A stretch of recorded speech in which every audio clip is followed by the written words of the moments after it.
Perubahan besar di dunia perbankan. HSBC resmi melepas bisnis retailnya di Indonesia. Ratusan ribu nasabah kini beralih ke OCBC NISP. Peta industri perbankan Indonesia kembali mengalami perubahan besar. HSBC Indonesia resmi mengalihkan operasional perbankan retailnya kepada Bank OCBC NISP. Langkah ini mencakup pengalihan aset dan kewajiban dari bisnis retail, termasuk rekening simpanan, investasi, kartu kredit, hingga pinjaman retail. Total, lebih dari 336.000 nasabah akan ikut dalam proses pengalihan ini. Dalam pernyataannya, HSBC menyebut keputusan ini merupakan bagian dari strategi global untuk menyederhanakan bisnis dan fokus pada segmen yang lebih kompetitif.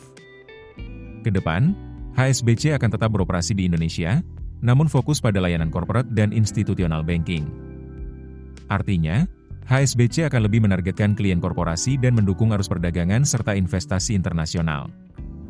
Sementara itu, langkah ini menjadi peluang besar bagi OCBC NISP. Bank ini akan memperkuat lini bisnis retail dan wealth management melalui akuisisi tersebut.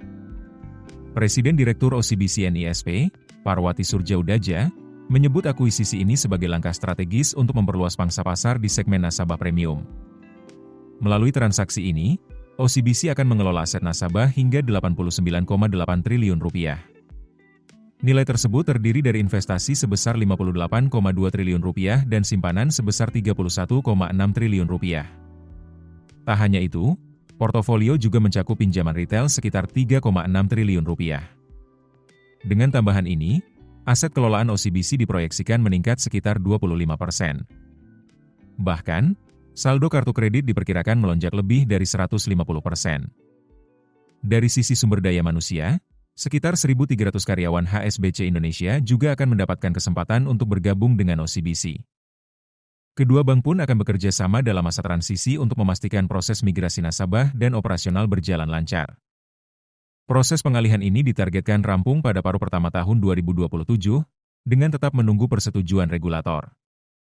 Langkah ini menandai perubahan strategi besar di industri perbankan di mana pemain global mulai fokus, sementara bank lokal memperkuat posisi di pasar domestik. Kini, perhatian tertuju pada bagaimana nasabah akan merasakan dampak dari perubahan ini. Download aplikasi Kontan sekarang di App Store atau Play Store. Keputusan bisnis terbaik datang dari data, bukan tebakan. Mudah berlangganan Business Insight dengan subscribe with Google.